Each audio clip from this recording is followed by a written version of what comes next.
السلام علیکم ورحمۃ اللہ وبرکاتہ۔ آج قرآنی نگینے کے سلسلے میں پارہ نمبر ہے 26 اور سورہ الاحقاف ہے۔ نحمدہ و نصلی علی رسولہ الکریم، اما بعد فاعوذ باللہ من الشیطان الرجیم، بسم اللہ الرحمن الرحیم۔ حامیم تنزیل الکتاب من اللہ العزیز الحکیم، ما خلقنا السماوات والارض وما بینہما الا بالحق واجل مسمی والذین کفروا عما انذروا معرضون۔ شروع کرتی ہوں اللہ کے نام سے جو بڑا ہی مہربان اور نہایت رحم فرمانے والا ہے۔ حامیم، اس کتاب کا اتارنا اللہ تعالیٰ غالب حکمت والے کی طرف سے ہے۔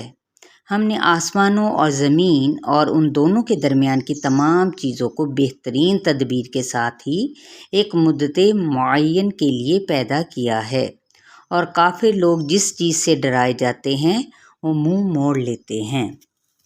اب یہاں پہ غیر اللہ کی تخلیق کی نفی کی گئی ہے، یعنی جن کو تم اللہ کا شریک بناتے ہو، جو انہوں نے زمینوں اور آسمانوں میں، پہلے یہ تو بتاؤ کہ کیا پیدا کیا ہے، دکھاؤ تو صحیح۔ جبکہ یہ کتاب کیا ہے؟ کتاب تصدیق کرنے والی ہے، کیونکہ قرآن جو ہے پچھلی کتابوں کی تصدیق کرتا ہے۔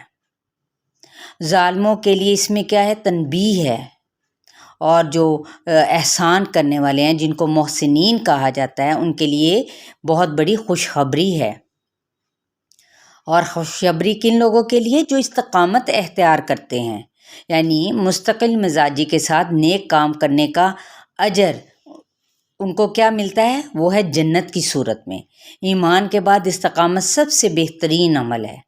پھر آگے جب ہم دیکھتے ہیں تو ماں کا حق بتایا گیا ہے کہ اپنی جان ماں جو ان سے ہے، اس کو 3 درجے زیادہ حق اللہ تعالیٰ نے قرآن مجید میں بیان کیا ہے کہ ماں اپنی جان خطرے میں ڈال کر اپنے بچے کو جنم دیتی ہے، اسی لیے اس کا حق زیادہ ہے کہ کس طرح سے وہ ماں، ایک ماں پیٹ کے اندروں کے اندر کس طرح سے اللہ تعالیٰ اس کے پیٹ کے اندر رکھتا ہے، اور وہ اتنی بوجھ اٹھائے ہوئے اپنے ساری ذمہ داریاں نبھاتی ہے، تو اس لیے ماں کا حق زیادہ ہے۔ کہتے ہیں نا کہ ماں کا حق تو اس ایک رات کا، بلکہ اس وقت ان لمحات کا نہیں کوئی اولاد ادا کر سکتی جس وقت وہ ایک بچے کو جنم دیتی ہے۔ تو نیک اولاد ہی والدین کی نعمت کی قدر کرتی ہے اور ان کے لیے دعا بھی کرتی ہے۔ کون سی دعا ہے؟ رب ارحمہما کما ربیانی صغیرا۔ جبکہ نافرمان اولاد کیا کرتی ہے؟ والدین کی نصیحت کو سننے کی بجائے ان کی نصیحت کو فرسودہ قسم کی باتیں کہہ کر اور نظر انداز کر دیتی ہے۔ تو اللہ تعالیٰ نے کیا فرمایا ہے کہ اپنے والدین میں سے، ان دونوں میں سے کسی ایک کو بھی پاؤ تو انہیں اف تک نہ کہو، دونوں کو ہی، اور ان میں سے ایک، یعنی اگر ایک ان میں سے کوئی فوت ہو جائے تو تب بھی، کہ ان کو کسی طرح سے نہ اف کہنا ہے نہ ہی جھڑکنا ہے، ان کی ہر ضروریات کا خیال رکھنا ہے، ان کی میڈیسنز کا، ان کی ہر ایک تکلیف کا، جو ان کو تکلیف پہنچتی ہے ان کو دور کرنے کے لیے ان کو باقاعدہ طور پہ باقاعدہ ٹائم پر انہیں ڈاکٹر کے پاس لے کے جانا، ان کی خدمت کرنا، ان کی ضرورت کی چیزیں ان کو میسر کرنا، یہ اولاد کی ذمہ داری ہے۔ اور یہ نعمتیں جو ان سی ہیں، یہ سب سے بڑی نعمت اللہ تعالیٰ نے کیا ہے؟ والدین ایک اولاد کے لیے۔ تو نعمتوں سے فائدہ کون اٹھاتا ہے؟ جو نیکوکار ہوتے ہیں، اور اہل کفر دنیا میں نعمتوں سے لطف اندوز ہو چکے، اسی لیے قیامت میں ان کے لیے عذاب ہی ہوگا، کیونکہ دنیا میں تو وہ جو ان سے وہ سمجھتے ہیں کہ ہمیں بہت جاؤ منصب مل چکا ہے، تو وہ سمجھتے ہیں کہ ہم ہی یعنی بہت بڑے قابل ہیں یا ہم اس چیز کے مستحق ہیں۔ نہیں، صحابہ رضی اللہ تعالیٰ عنہما دنیا کی نعمتیں ملنے پر اس ڈر سے رو پڑتے تھے کہ کہیں آخرت کا اجر کم نہ ہو جائے۔ دیکھیں اب جس طرح بعض اقوام پر، جیسے قوم عاد پر بادل کی شکل میں عذاب آیا تھا، جس میں تیز آندھی تھی، یہ کیا تھا؟ نافرمانیوں کی سزائیں تھیں نا، جس نے ہر چیز کو تباہ کر دیا۔ نبی اکرم صلی اللہ علیہ وآلہ وسلم بادلوں کو دیکھ کر پریشان ہو جاتے اور کہتے کہ مجھے یہ چیز بے خوف نہیں کرتی کہ اس میں عذاب ہو۔ انہوں نے خوف آتا تھا کہ کہیں اس کے اندر اس عذاب کے اندر ہم لوگ گھیرے نہ جائیں، تو اس عذاب سے بچنے کے لیے بھی ہمیں کیا کرنا ہے؟ نیک کام کرنے ہیں، نہ کہ پچھلی اقوام پر جو عذاب آئے تو یہ اللہ کے نبی صلی اللہ علیہ وآلہ وسلم کی دعاؤں ہی کا نتیجہ ہے کہ ہمارے اوپر مشکلات آتی ہیں، عذاب آتے، لیکن ہم بہت لائٹلی لے کے آگے چلے جاتے، پھر اسی دنیا میں مگن ہو جاتے، اسی طرح کے گناہ کرتے چلے جاتے ہیں۔ پھر آگے دیکھیں جنات ہیں، ان کا قرآن سننا، جب وہ سفر طائف سے واپسی پر جنات نے کیا کیا تھا؟ نبی اکرم صلی اللہ علیہ وآلہ وسلم کو قرآن کی تلاوت کرتے ہوئے سنا تھا تو ایمان لے آئے تھے۔ یہ جنات تھے، جن تھے، اور واپس جا کر انہوں نے کیا کیا؟ قوم کو حق قبول کرنے اور اللہ کے داعی کا ساتھ دینے کی رغبت دلائی۔ کیا ہم ایسا کرتے ہیں کہ ایک مجلس سے اٹھ کے جائیں، کوئی اچھی چیز سیکھیں اور کوئی نیکی کا کام دیکھیں یا کوئی اللہ کی بات کو سنیں، سمجھیں اور اس پر عمل کرنے کے لیے اپنے آپ کو مصمم ارادہ کر لیں، اور پھر وہ آگے بھی پہنچاتے ہیں کہ نہیں پہنچاتے؟ تو یہ چیز ہمیں جنات کا قرآن سننا، ان کے اس عمل سے ہمیں یہ چیز ملتی ہے کہ ہمیں بھی آگے جا کے قرآن کی دعوت سب کو دینی ہے۔ اور کفر کرنے والے کتنے ہی اچھے کام کیوں نہ کر لیں، ان کے سب اعمال ضائع ہو جائیں گے۔ وہ لوگوں کو اللہ کی راہ سے روکتے ہیں، اللہ تعالیٰ کا حق نہیں دیتے، اور بندوں کے حق کے لیے باغ دوڑ کرنا کسی کام نہیں آئے گا ان کا، یعنی اللہ کے راستے سے روکنا اور بندوں کے لیے آگے بڑھ بڑھ کے کام کرنا۔ وہ منع نہیں ہے، لیکن اللہ کا حق بھی ادا کرنا ہے، لازمی بندوں کے حقوق کو بھی ادا کرنا ہے۔ ایمان لانے والے کون سے ہیں؟ جو نیک اعمال کریں گے۔ نبی اکرم صلی اللہ علیہ وسلم پر نازل ہونے والے قرآن اور اس جیسی دوسری چیز یعنی سنت کو بھی مان لیا تو ان کے گناہ انشاءاللہ تعالیٰ مٹا دیے جائیں گے اور ان کے حالات کی اصلاح کر دی جائے گی، کیونکہ یہ مکمل رہنمائی ہے۔ قرآن اور سنت دین اسلام ہر معاملے میں، حتیٰ کہ جنگ کرنے، قیدیوں کو پکڑنے اور چھوڑنے کے بارے میں بھی رہنمائی دیتا ہے۔ اور جنت آپ کو پتہ ہے کس صورت میں ملے گی؟ جہاد کرنے والوں کو ہی ملے گی، جو اللہ کی راہ میں جد و جہد کریں گے، کیونکہ دین کی نصرت ان تنصروا اللہ ینصرکم، اللہ کے دین کی مدد کرنے والوں کی مدد اللہ تعالیٰ ہی کرتا ہے۔ اور جو دین کو ناپسند کرتے ہیں ان کے اعمال سارے ضائع کرنے کا سبب بن جائے گا، جو اس کو ناپسند کرے گا۔ اللہ کا کوئی حکم ناگوار نہ لگے، کتنا ہی مشکل ہو، کیونکہ متقین کی جنت کو کیا ہوگی؟ جو متقی لوگ ہوں گے، جو اللہ سے ڈرنے والے ہوں گے ہر حال میں، ان کے لیے پانی، دودھ، شراب جو کہ دنیا میں منع ہے، حرام ہے، وہاں پہ وہ بھی کیا ہو جائے گی؟ حلال ہو جائے گی۔ شہد کی نہریں ہوں گی، ہر طرح کے پھل ہوں گے اور رب کی بخشش ہوگی، کیونکہ یہ بخشش بھی کنہیں کو ملے گی؟ جو ہدایت قبول کریں گے، اور ہدایت قبول کرنے سے ہی مزید ہدایت ملتی ہے اور تقویٰ حاصل ہوتا ہے۔ پھر تدبر کیا ہوتا ہے؟ تدبر دل کے قفل کھولنے کے لیے قرآن پر غور و فکر کرنا، اور اس کے لیے ضروری ہے کیونکہ یہ علم کا سرچشمہ ہے، اور ہمیں اس علم پر بخل نہیں کرنا، اوروں کو بھی پھیلانا ہے، اوروں کو بھی دینا ہے۔ دنیا پر خرچ کرنا مگر اللہ کی راہ میں خرچ نہ کرنا کیا ہوتا ہے؟ بخل ہے۔ بخل کا نقصان انسان کو خود ہوتا ہے، مشکلات آتی ہیں۔ تبدیلی کا کیا اصول ہے؟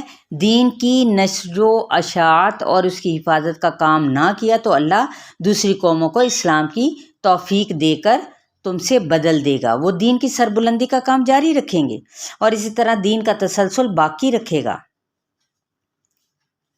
اور آگے جب ہم دیکھتے ہیں تو آگے فتح مبین کا ذکر ہے، جو کہ صلح حدیبیہ تھی۔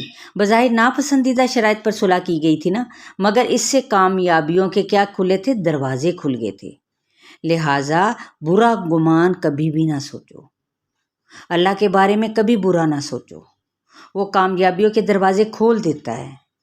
حسن ظن سے کے ساتھ جو کوئی بھی فوت ہو، کیونکہ اللہ تعالیٰ لوگوں کے گمان کے مطابق ہی فیصلہ کرے گا۔ اگر جیسا ہمارا گمان ویسا ہی ہماری کیا ہوگی، ہمارا عمل ہوگا یا ہماری موت ہوگی۔ لہٰذا اللہ تعالیٰ سے ہمیشہ اچھا گمان رکھنا چاہیے۔ پھر آگے عمرے کا جو خواب نبی اکرم صلی اللہ علیہ وسلم نے دیکھا تھا وہ سچا تھا نا، جسے اللہ نے بعد میں پورا کروا دیا ہے۔ نبی صلی اللہ علیہ وسلم کا خواب سچا ہوتا ہے۔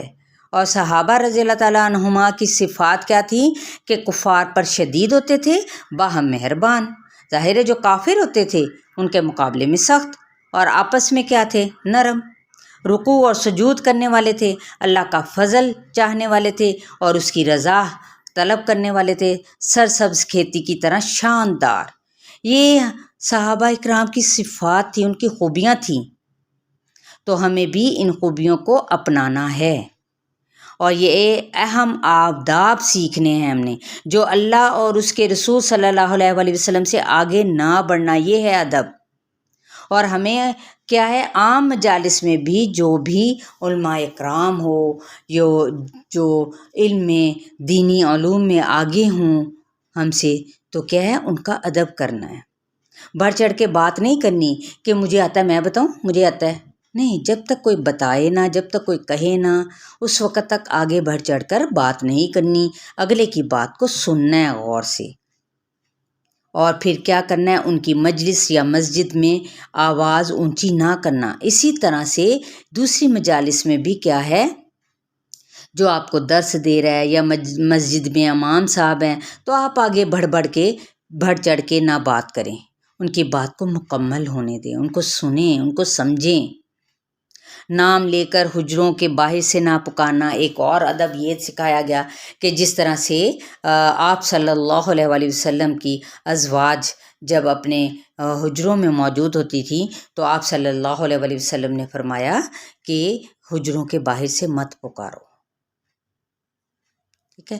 اور اس کا ایک اور بھی ادب ہمیں سکھایا گیا کہ جب بھی آپ کسی کے دروازے پر جائیں اور دروازہ بند ہے اور کوئی کو آپ وہ بیل دیں، تو بیل دینے کے بعد سائڈ پہ ہو جائیں، یا نوک کرنے کے بعد سائڈ پہ ہو جائیں، سائڈ پہ ہو کر کھڑے ہوں، تاکہ اگلا جو سا ایک دم سے ہو سکتا ہے کوئی عورت نکلے اور وہ نگاہ ایک دم سے نہ آپ کی پڑے نہ ان کی پڑے، ٹھیک ہے۔ تو وہ آپ ایک سائڈ پہ، یہ ادب ہے کسی کے گھر جانے کا، پہلے سلام کرے تاکہ وہ پہچان میں آئے کہ آپ کی آواز کیا ہے، کس سے تعلق رکھتی ہے۔ پھر اصلاح کی گئی کہ جھگڑے کی صورت میں مومنوں میں صلح کروا دو، نہ کہ ان کے درمیان میں مزید کیا کرنا ہے، وہ ان کو ایک دوسرے سے الگ کر کے رکھ دینا ہے۔ کیونکہ دیکھیں ہم سب کون ہیں، دینی بہن بھائی ہیں نا، دینی بھائی ہیں، تو جھگڑے کی صورت میں ہمیشہ کوشش کیا کرنی ہے، اصلاح کرنی، صلح کروانا۔ یہ ہمارے لیے اخلاقی آداب ہیں۔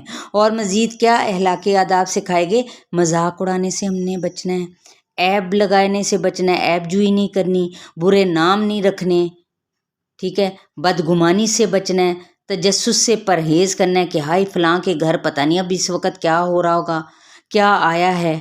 اور پھر سب سے بڑھ کر غیبت سے بچنا ہے، کہ غیبت دیکھے کیا بتا، اللہ کے نبی صلی اللہ علیہ وسلم نے فرمایا کہ جو شخص بھی اپنے بھائی کی غیبت کرتا ہے تو ایسے ہی جیسے کہ اس نے اپنے مردہ بھائی کا گوشت کھایا۔ استغفر اللہ، استغفر۔ آپ دیکھیں کتنی کراہت ہوتی ہے۔ اور ہماری یہ دیکھیں جتنے بھی یہ اخلاقی آداب یہاں پہ بتائے جا رہے ہیں کہ اگر ہم نے عیب لگایا، مطلب یہ ان سے بچنا ہے، مذاق اڑانا، یہ برے نام رکھے ہیں فضول قسم کے، تو یہ سب کرامن کاتبین لکھ رہے ہیں، وہ فرشتے جو دائیں بائیں بیٹھے، سب کچھ لکھا جا رہا ہے، خواہ آپ زور سے بولیں یا پھر آہستہ بولیں، سب ہمارے نامہ اعمال میں درج ہو رہا ہے۔ تو چلیے آئیے اچھے آداب اور عادات کو اپنائیں انشاءاللہ تعالی، اور بری عادات سے بچنے کی ہر ممکن ہم نے کوشش کرنی ہے انشاءاللہ۔ یہ وعدہ اور یہ عہد کر کے یہاں سے ہم نے اٹھنا ہے، اور ساتھ میں سبسکرائب بھی کر لیں جو لوگ نئے ہیں، اور ایک اور چیز کا خیال رکھیں، کمنٹس ضرور دیا کریں۔ کمنٹس دیں اور شیئر لازمی کریں، کیونکہ اسی سے پتہ چلتا ہے۔ چلیں، السلام علیکم ورحمۃ اللہ وبرکاتہ۔